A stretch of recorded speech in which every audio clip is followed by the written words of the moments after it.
Hi అండి అందరికీ. మనకి ప్రజ్ఞా సిద్ధాంతాల నుంచి ప్రతి సెషన్లో కూడా బిట్ వస్తుంది. ప్రతి సెషన్లో కూడా ఏకకారక సిద్ధాంతం మీద ఒక బిట్ వచ్చింది. అండ్ ద్వికారక సిద్ధాంతం మీద. ఏకకారక సిద్ధాంతం మీద ఎలా ఇచ్చారంటే బిట్టు ఒక విద్యార్థి సైన్స్ని అభ్యసించినట్లయితే మిగిలిన అన్ని సబ్జెక్టులను కూడా అభ్యసిస్తాడని తెలిపేటటువంటి సిద్ధాంతం ఇది. అన్ని సబ్జెక్టుల్లో కూడా తెలివితేటలు కనబరుస్తారని చెప్పేసి తెలియజేసే సిద్ధాంతం ఏదని ఏకకారక సిద్ధాంతం గురించి అడిగారు. అలాగే ద్వికారక సిద్ధాంతం గురించి కూడా బిట్ వచ్చింది. ఇది ప్రజ్ఞ సిద్ధాంతం. నిన్న మార్నింగ్ అంటే 7th మార్నింగ్ ప్రజ్ఞ సిద్ధాంతం గురించి బిట్ వచ్చిందనమాట. అందువల్ల మనకి ప్రజ్ఞ సిద్ధాంతాల గురించి ఒకసారి చూసుకొని వెళ్ళిపోవడం అనేది బెటర్. ఫస్ట్ ఏకకారక సిద్ధాంతాన్ని ప్రతిపాదించింది ఎవరంటే Binet and Terman and Stern. Binet, Terman, Stern. Next ద్వికారక సిద్ధాంతము అంటే ఏకకారక అంటే ఒకే కారకము అన్ని ప్రజ్ఞలకి కూడా కారణము, అన్ని ప్రజ్ఞలకి ఒకే కారకం కారణమని చెప్పేది ఏకకారక సిద్ధాంతం. ఇది బినే, టర్మను, స్టెర్న్ ఇది ప్రతిపాదించారు. నెక్స్ట్ ద్వికారక అసలు ఇది అంగీకరించలేదమ్మా. ఇది అసలు ఆమోదమే పొందలేదు. ఏకకారక సిద్ధాంతం అన్నింటికి ఒకటే కారకం అనేది ఆమోదం పొందలేదు. నెక్స్ట్ వివరిస్తాను, ప్రతి దాని గురించి కూడా కూలంకషంగా నేర్చుకుందాం. ఫస్ట్గా షార్ట్కట్గా చెప్తున్నాను మీకు. నెక్స్ట్ చూస్తే ద్వికారక సిద్ధాంతం గురించి చూసుకున్నట్లయితే స్పియర్మన్ అనేటటువంటి శాస్త్రవేత్త ద్వికారక సిద్ధాంతాన్ని ప్రతిపాదించారు.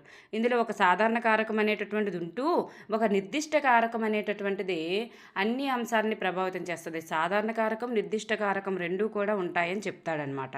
సాధారణ కారకం ఒకటే ఉంటుంది, అనేకం నిర్దిష్ట కారకాలు ఉంటాయని చెప్తాడు. నెక్స్ట్ బహుకారక సిద్ధాంతం. ఒక వ్యక్తిలో అనేక రకాలైనటువంటి కారకాలు ఉంటాయని తెలిపేటటువంటిది థార్న్డైక్ ప్రతిపాదించారు బహుకారక సిద్ధాంతాన్ని. నెక్స్ట్ సామూహిక కారక సిద్ధాంతం కూడా అనేక రకాల కారకాలు ఉంటాయని మళ్ళీ ఈయన కూడా చాలా పరీక్షలు చేసిన తర్వాత ఈయన కూడా నిరూపించారనమాట థార్స్టన్. కానీ ఈయన కొన్ని అంశాలు చెప్తారు, ఈయన కొన్ని అంశాలు చెప్తారు. ఒకసారి చూద్దాం. నెక్స్ట్ ప్రజ్ఞా స్వరూప సిద్ధాంతాన్ని ప్రతిపాదించింది గిల్ఫర్డ్. ఓకేనండి. ఇప్పుడు చూద్దాం ఏకకారక సిద్ధాంతం అంటే దీనిని బినే, టర్మన్ అండ్ స్టెర్న్ రూపొందించారు. వీరి ప్రకారం ప్రజ్ఞ అనేది ఒకే అంశము. అంటే ఒక అంశమే. ఒక వ్యక్తి గణితంలో తెలివితేటలు కనబరిస్తే అతను సైన్సు, సోషలు, సంగీతము, చిత్రకళ అన్నింటిలో కూడా తెలివితేటలు కనబరుస్తాడు అనేటటువంటి అన్ని రంగాల్లో కూడా ఒకే రకంగా ప్రజ్ఞను కనబరుస్తారు అని చెప్తాదనమాట ఈ సిద్ధాంతం అనేటటువంటిది ఆమోదం పొందలేదు. ఇది టెక్స్ట్ బుక్లో ఉన్నది. Draft psychology, first year psychology నుంచి అలా తీసుకొని మీకు ఇవ్వడం జరిగిందనమాట, రాయడం జరిగింది. చూడండి, బినే, టర్మన్, స్టెర్న్ రూపొందించారు. ప్రజ్ఞ అనేది ఒక అంశమే. ఈ ఒక అంశమే అన్ని తెలివితేటలకి కారకము. ఒక దాంట్లో ప్రతిభ చూపించిన వాళ్ళు అన్నింటిలో కూడా ప్రతిభ చూపిస్తారు అని నమ్మేస్తారనమాట ఈ సిద్ధాంతం ప్రకారం. ఇది ఆమోదం పొందలేదు. అన్నింటిలో ఎలా ఉంటుంది? ఒక దాంట్లో ఉన్నవాళ్ళు ఇంకో దాంట్లో ఉండకపోవచ్చు కాబట్టి. నెక్స్ట్ ద్వికారక సిద్ధాంతం. దీనిని ప్రతిపాదించింది స్పియర్మన్. దీని ప్రకారము ప్రజ్ఞలో సాధారణ కారకము, నిర్దిష్ట కారకము అని రెండు ఉంటాయి. ప్రజ్ఞలో ఎన్ని ఉంటాయంటే ద్వి అంటే రెండు కాబట్టి సాధారణ కారకము, నిర్దిష్ట కారకం అని రెండు ఉంటాయి. సాధారణ కారకము ఒకటే ఉంటుంది. సాధారణ కారకం అంటే ఒకటే ఉంటుంది, కానీ ఒక వ్యక్తిలో సాధారణ కారకం అనేది ఒకటి ఉంటుంది, కానీ నిర్దిష్ట కారకాలు మాత్రం అనేకం ఉంటాయంట. సాధారణ కారకం ఒకటే ఉంటుంది ఒక వ్యక్తిలో, నిర్దిష్ట కారకాలు మాత్రం అనేకం ఉంటాయి. చూడండి, గణిత చాతుర్యము, వాగ్ధార అలాగే ప్రాదేశిక సంబంధము ఇవన్నీ కూడా ఒకే సామాన్య కారకం ఉంటుంది. వీటన్నింటికి కూడా ఒకే సామాన్య కారకం ఉంటుందని దీనినే దీనిని ఏమన్నారంటే జీ కారకం అన్నారు. అందుకే ఈ సిద్ధాంతాన్ని కూడా జీ టైప్ సిద్ధాంతం అని అంటారనమాట. కానీ ప్రతి దానిలో కూడా ఒక్కొక్క ప్రత్యేక కారకం ఎస్ ఉంటుందని స్పియర్మన్ సూచించారనమాట. దీనినే జీ కారకం అని అన్నారు. ప్రతి దానిలో కూడా ఒక్కొక్క ప్రత్యేక కారకం ఎస్ ఉంటుందని స్పియర్మన్ సూచించడం జరిగింది. సో జిఎస్ సిద్ధాంతం అనుకుంటా దీన్ని. జీ సిద్ధాంతం అయితే సాధారణ కారకం ఒకటే ఉంటుందని చెప్పేది మేబీ ఎందుకు తెలియని దాన్ని నేను చెప్పకూడదు. ఏకకారక సిద్ధాంతము, ద్వికారక సిద్ధాంతం. చూడండి, ఇందులోనే జిఎస్ అనేటటువంటి వచ్చాయి.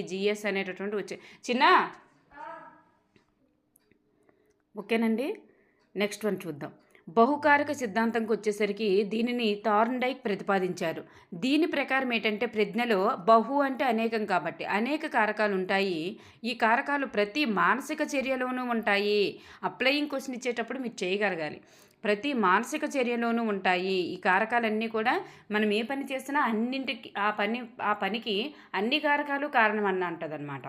రెండు మానసిక చర్యల మధ్య ఉన్నటువంటి సహసంబంధము ఆ రెండు చర్యలలోనూ ఒకే రకమైన కారకాలు ఎంతవరకు ఉంటాయనే విషయం మీద ఆధారపడి ఉంటుందన్నమాట ఇది. రెండు మానసిక చర్యల మధ్య ఉన్నటువంటి సంబంధము ఆ రెండు చర్యలలోనూ ఒకే రకమైన కారకాలు ఎంతవరకు ఉంటాయనే విషయం మీద ఆధారపడి ఉంటుంది. ఈ సిద్ధాంతంలో చూడండి, సిఏవిడి అనేటటువంటిది రూపకల్పన చేసింది. ఈ సిద్ధాంతం ఆధారంగా సిఏవిడి అనేటటువంటిది రూపకల్పన చేశారు. ఈ సిఏవిడి అనేటటువంటిది రూపకల్పన చేసింది ఎవరైనా అడగొచ్చు. లేకపోతే సిఏవిడిలో సి అంటే ఏంటి, వి అంటే ఏంటి అలా కూడా అడగొచ్చు. అందువల్ల సి అంటే వాక్యపూరణము. సి అంటే ఏంటంటే వాక్యపూరణం. ఏదైనా వాక్యానికి సంబంధించి పూరించడం అనమాట. వాక్యానికి సంబంధించి పూరించడం ఇవన్నీ కారకాలు. ఈ సిద్ధాంతపరంగా సిఏవిడి అనేటటువంటిది కారకాల కోసం అని చెప్పేసి ఆయన రూపొందించారనమాట. గణిత ఏ అంటే ఏంటి, అర్థమెటిక్ అని గుర్తుపెట్టుకోండి. ఏ అంటే గణిత వివేచన. అలాగే నెక్స్ట్ వి అంటే పదజాలం. డి అంటే ఏంటి, నిర్దేశానుగమనము. సి అంటే వాక్యపూరణము. ఏ అంటే గణిత వివేచన. వి అంటే పదజాలము. డి అంటే నిర్దేశానుగమనము. ఓకేనండి, గుర్తుపెట్టుకోండి. ఏ అంటే గణిత వివేచన, వి అంటే పదజాలం, వి అంటే ఏంటి వొకాబులరీ పదజాలము, సి అంటే వాక్యపూరణము, అలాగే డి అంటే నిర్దేశానుగమనము. ఓకేనండి. నెక్స్ట్ వన్, సామూహిక కారక సిద్ధాంతంకి వచ్చేసరికి ప్రజ్ఞ మీద అనేక పరిశోధనలు చేసి థర్స్టన్ దీన్ని రూపొందించడం జరిగింది. ప్రైమరీ మెంటల్ ఎబిలిటీస్, ఈయన రచించినటువంటి గ్రంథం పేరేంటంటే ప్రైమరీ మెంటల్ ఎబిలిటీస్ అనే గ్రంథాన్ని రచించినది థర్స్టన్. చూడండి, ఈ గ్రంథం పేరైనా మనకి అడగొచ్చు. ప్రైమరీ మెంటల్ ఎబిలిటీస్ అనే గ్రంథాన్ని రచించింది ఎవరంటే థర్స్టన్. ప్రాథమిక మానసిక సామర్థ్యాలు, దీనిని తెలుగులో ఏమంటారంటే ప్రాథమిక మానసిక సామర్థ్యాలు. ప్రజ్ఞ అనేది అనేక కారకాల ఫలితమే అని ఈయన కూడా సూచించారనమాట. నెక్స్ట్ ఇందులో కొన్ని సాన్నిహిత్యంగా ఉంటాయన్నమాట. కొన్ని సాన్నిహిత్యంగా ఉంటాయి. ఇలా సాన్నిహిత్యంగా ఉన్న వాటిని ఒక సమూహంగా పేర్కొన్నారంట ఆయన. ఈ కారకాల్లో కొన్ని సాన్నిహిత్యంగా ఉంటాయంట. వాటన్నింటినీ కూడా ఒక సమూహంగా పేర్కొని ఏం చేశారంటే 7 రకాల ప్రాథమిక మానసిక సామర్థ్యాలు ఉంటాయన్నారు. థర్స్టన్ ఏమన్నారంటే 7 రకాల ప్రాథమిక మానసిక సామర్థ్యాలు ఉంటాయన్నారు. సామూహిక కారకం అంటే ఒకే ఒక కారకం అన్నింటినీ ప్రభావితం చేయడం. ద్వికారక సిద్ధాంతంలో ఒక సాధారణ కారకము, ఒక నిర్దిష్ట కారకం అనేవి ఉండడం. నెక్స్ట్ థార్న్డైక్ ప్రతిపాదించిన బహుకారక సిద్ధాంతంలో థార్న్డైక్ ప్రతిపాదించారు కదా, దానికి వచ్చేసరికి ఏముంది, సిఏవిడి అనేటటువంటిది ఒక పాయింట్ ఉంది. సిఏవిడి వాక్యపూరణము. నెక్స్ట్ వి అంటే వొకాబులరీ, ఏ అంటే అంకగణితం, అర్థమెటిక్ గణిత వివేచన. డి అంటే గణిత వివేచన, డి అంటే నిర్దేశానుగమనము, సిఏవిడి అది ఒక పాయింట్. నెక్స్ట్ సామూహిక కారక సిద్ధాంతం వచ్చేసరికి ప్రైమరీ మెంటల్ ఎబిలిటీసు, 7 రకాల ప్రాథమిక మానసిక సామర్థ్యాలు. ఈఎన్ది 7 రకాల ప్రాథమిక మానసిక సామర్థ్యాలు. నెక్స్ట్ అంటే ఏంటి ఆ 7 రకాల ప్రాథమిక మానసిక సామర్థ్యాలు ఏంటి అంటే శాబ్దిక సామర్థ్యము, శాబ్దిక సామర్థ్యము, స్మృతి మెమరీ, తార్కిక సామర్థ్యము రిలేషన్షిప్, నెక్స్ట్ సంఖ్యా సామర్థ్యము న్యూమరికల్ ఎబిలిటీ, ప్రాదేశిక సంబంధాలు స్పేషియల్ రిలేషన్షిప్స్, నెక్స్ట్ ప్రత్యక్షాత్మక సామర్థ్యం అంటే పెర్సెప్షియల్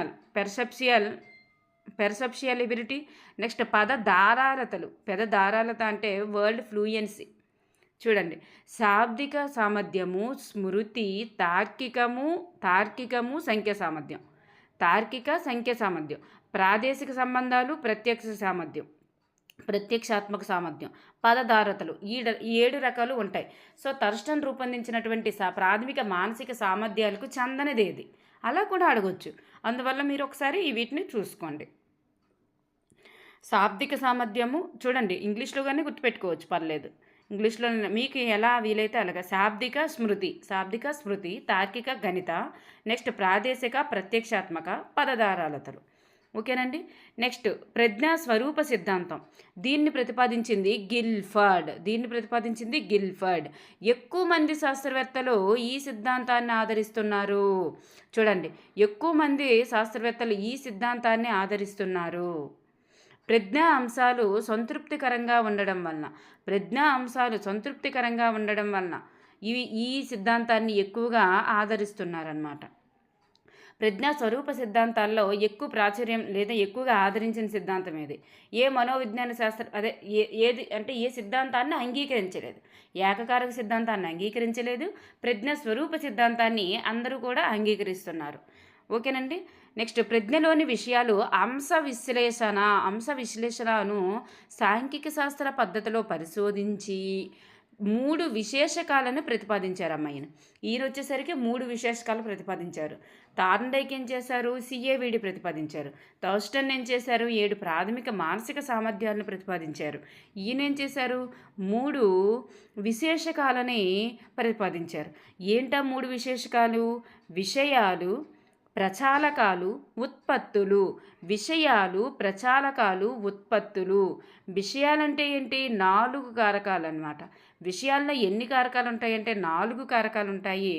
ప్రచాలకాలలో 5 కారకాలు ఉంటాయి. ఉత్పత్తులలో 6 కారకాలు ఉంటాయి. చూడండి, విషయాలు, ప్రచాలకాలు, ఉత్పత్తులు. విషయాలలో 4 కారకాలు, ప్రచాలకాలలో 5 కారకాలు, ఉత్పత్తులలో 6 కారకాలు. ప్రతి వ్యక్తి యొక్క ప్రజ్ఞను కూడా ఈ విశేషకాలను ఉపయోగించుకోవడం అనేటటువంటిది జరుగుతుంది అంటాడు. ఈయన ఉద్దేశం ప్రకారం ఈ 3 విశేషకాల ఆధారంగా ప్రజ్ఞ అనేటటువంటిది ఈ ప్రజ్ఞలో ఈ 3 విశేషకాలు ఉపయోగించుకుంటాడు అంటాడు. అలాగే థర్స్టన్ ఏం చెప్పారు? 7 ప్రాథమిక మానసిక సామర్థ్యాల ఆధారంగానే ప్రజ్ఞ అనేటటువంటిది తను ఉపయోగించుకుంటారని చెప్పారు. థార్న్డైక్ ఏం చేశారు? తన యొక్క సిద్ధాంతంలో ఏం చేశారు? సిఏవిడి అనేటటువంటి సిద్ధాంతం ఆధారంగా సిఏవిడిని రూపొందించారు. సిఏవిడి వాక్యపూరణము, గణిత వివేచన, నెక్స్ట్ సిఏవిడి కదా. వి అంటే వొకాబులరీ పదజాలము, డి అంటే ఏంటి? డి అంటే నిర్దేశానుగమనము. ఇలా ఆయన చెప్పడం జరిగింది. ఇక్కడికి వచ్చేసరికి చూడండి, విషయాలు, ప్రచాలకాలు, ఉత్పత్తులు. అంటే ఏంటంటే వ్యక్తి ప్రజ్ఞ పైన ఇగోండి 4x5x6 120 కారకాలు ప్రభావం చూపుతుంది అంటారనమాట ఈయన. 4x5x6 టెక్స్ట్ బుక్లో ఇలా ఇచ్చారు, నేను ఇలా ఇచ్చాను, నేనేమి క్యాలిక్యులేషన్ చేయలేదు. 4x5x6 120 రకాల కారకాలు అనేటటువంటివి ప్రభావం చూపుతాయి అని చెప్పారనమాట. ఓకేనండి. Thank you everyone. గుర్తుంటాయి కదా మరి ఇంకా. ఏకకారక సిద్ధాంతం బినే టర్మన్ స్టెర్న్ ఇది అస్సలు అంగీకరించట్లేదు. ఒకే కారకం అన్నింటికీ ప్రభావితం చేస్తుంది అంటారు. ద్వికారక సిద్ధాంతం సామాన్య కారకము, నిర్దిష్ట కారకం అని 2 ఉంటాయి. స్పియర్మ్యాన్.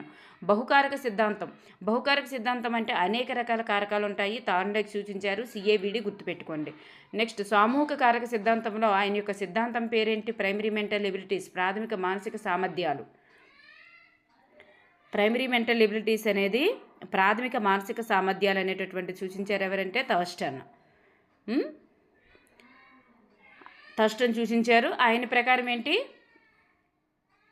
ఆయన ప్రకారంకి వచ్చేసరికి మనకి 7 రకాల ప్రాథమిక మానసిక సామర్థ్యాలు అనేటటువంటివి ప్రభావం చూపుతాయి. శాబ్దిక, స్మృతి, తార్కిక, సంఖ్య,